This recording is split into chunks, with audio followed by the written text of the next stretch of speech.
So ano po, konting intro lang po.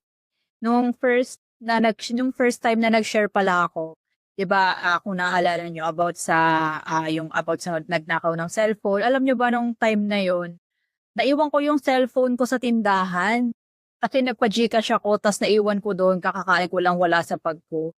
So binalikan ko, kasi March 11 pala ako nag-share, tapos March 10 sahod nun. So nagpa-GCash ako nun, and then naiwan ko sa tindahan yung cellphone ko nun. So parang naisip ko na, hindi ata 'to ano, parang parang pinaparamdam sa'kin na nawalan ako ng cellphone. So parang feeling ko sign siya na siguro hindi ko dapat i-share 'to bukas yung story na 'to, kasi baka sign yun na 'wag kong i-share yung story kasi baka mawawalan ako ng cellphone. Akala ko nga possible na hindi ko makuha yung cellphone ko dun.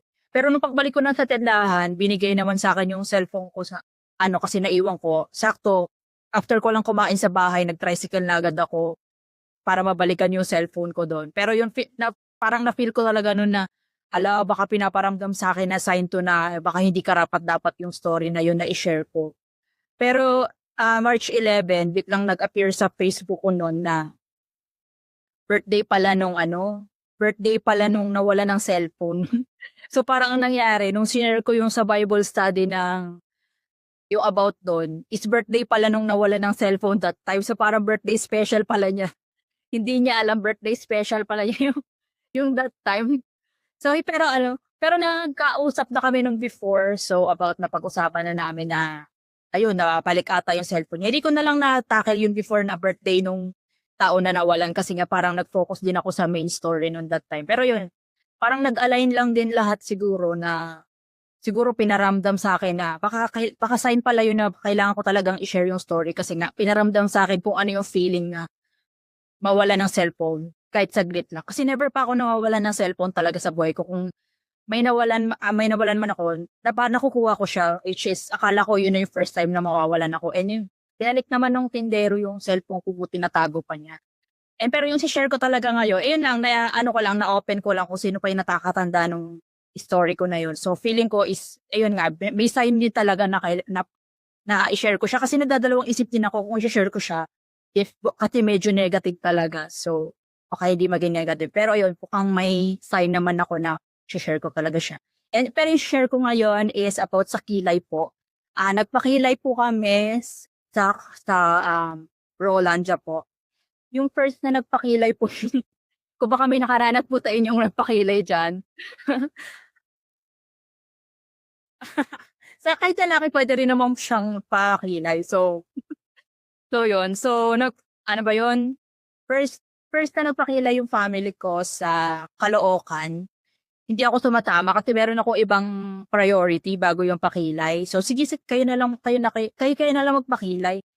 Masakit daw yung pakilay kasi, kumbaga parehas na silang nilagyan ng anesthesia, and yung mama ko tsaka yung kapatid ko yun. Yung kapatid ko una siyang ginawaan ng kilay, and then, ano ba yun? Parang na ano siya na, hindi naman masyadong masakit, pero yung mama ko na talagang nasaktan daw talaga siya. Pero sinasabi na lang nung gumagawa ng kilay na, ano ba yun, "Nanganak na ba kayo ma'am?" Naku, masakit, eh, di mas masakit manganak. Parang laging yun yung pang-ano niya na mas masakit yung manganak. Pero nasaktan talaga yung mother ko na yung parang siyempre parang bini-bleed yun, eh, yung sa sinusugatan ka sa kilay. So, hindi pala tumalab yung anesthesia. Pero ang duda nila kaya nasaktan yung, mother ko dun is ano, so parang nauna na agad lagyan ng anesthesia yung kapatid ko, and then nung yung mama ko na siguro nawawalan na ng bisa yung anesthesia kaya masakit na siya. Pero nakuwento nila yon, and then siguro mga 1 year or ano, nagpakilay sila sa ano naman, sa tungko naman nagpakilay ulit sila. So hindi na ako na masyado nakibalita dun, pero medyo masakit pa rin daw, lalo na yung sinama nila yung kapitbahay namin. Kasi kapag nagko-kojic ka pala, tapos yun nga yung magpapa-eyebrow ka, um, mas masakit, mas madugo siya kasi yung mas manipis yung balat mo kapag nagko-kojic. Nakuwento na lang niya sa'kin nung third time na nagpakilay kami na sumama na ako kasi, parang umaangat daw talaga yung puwet niya dun. Kasi nakahiga sila, so parang gano'n daw kasakit. Nung third time na, so lagi nila akong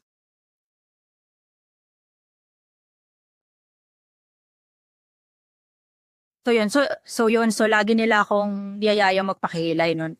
Actually, ilang taon na po lumilipas siguro 1 to 2 years yung unang napakilay sila and then I don't know kung 1 to 2 years din na second time na nagpakilay sila sa ibang clinic naman. And nung third time, so dahil nga lagi nila akong niyayaya, sabi ko, sige na nga, sama na nga ako sa inyo.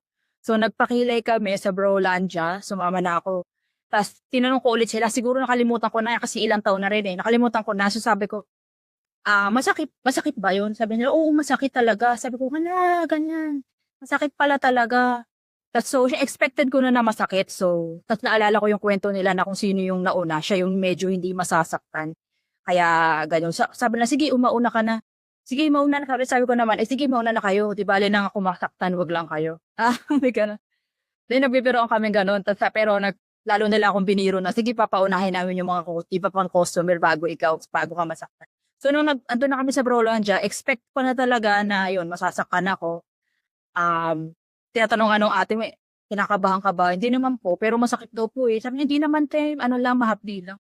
Sabi naman nung babae, hindi naman daw masakit, mahapdi lang. Sabi nung kapatid, ano ba yung mahapdi? Hindi masakit.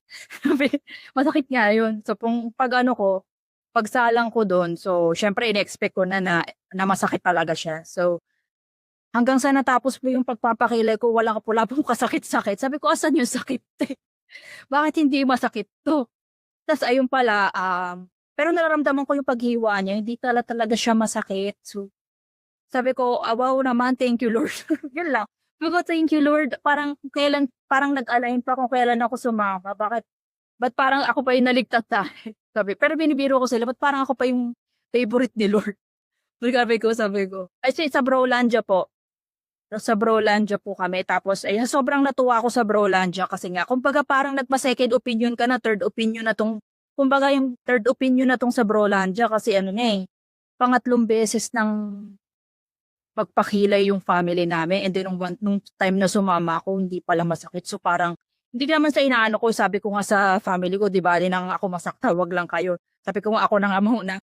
Pero hindi pala talaga siya masakit, guys. Wala talaga ako naramdaman kahit sa hinihintay ko nga na masaktan ako.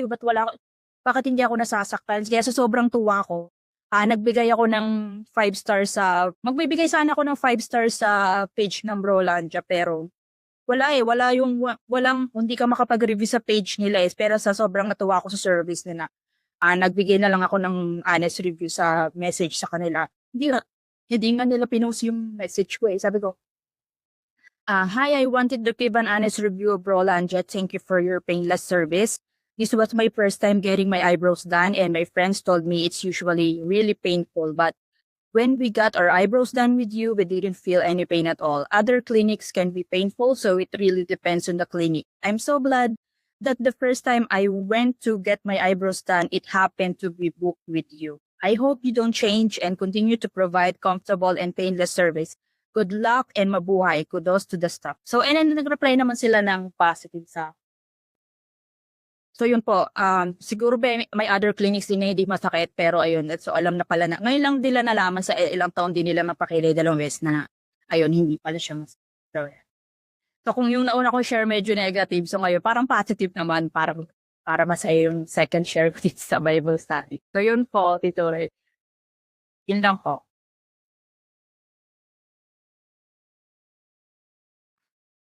Wag na po, baka ba sa YouTube. Ay, tsaka yung mga makakapanood po pala sa YouTube, comment nyo naman po kung saan pa po yung clinic na hindi masakit para alam po namin. Ayun po.